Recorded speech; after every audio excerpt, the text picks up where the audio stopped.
Аўтамабіль МАЗ быў затрыманы супрацоўнікамі дзяржаўтаінспекцыі і супрацоўнікамі аддзела па барацьбе з эканамічнымі злачынствамі. Грузавік спынілі пасля таго, як ён даверху заліў свае аўтацыстэрны і накіроўваўся ў Расійскую Федэрацыю.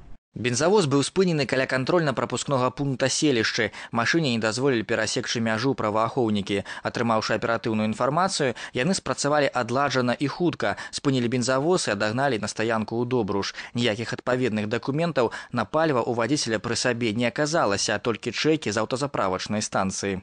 По законодательству нашей республики такие крупнотоннажные машины не имеют права заправляться на стационарных точках, то бишь автозаправочных станциях, а должны заправляться на нефтеперерабатывающих заводах в Мозыре и в других городах.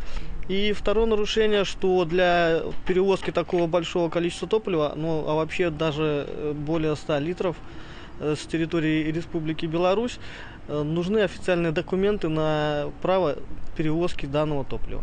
Бензавоз заязджаў на аўтазаправачную станцыю прыкладна 40 разоў. Кожны раз вадзіцель заліваў па 200 літраў, і ў зваротны шлях машына адправілася толькі тады, калі яе цыстэрны амаль цалкам напоўніліся палівам. У адну з іх увайшла салярка, а ў другую бензін, па 3-4 тонны адпаведна. Кошт усяго грузу зараз падлічваюць супрацоўнікі падатковай інспекцыі. Па іх ацэнцы ён склаў каля 45 мільёнаў рублёў. У адносінах да ўладальніка грузу быў пачаты адміністратыўны працэс. По факту затрымання паліва будзе праводзіцца праверка. Матэрыялы ўжо накіраваны ў суд.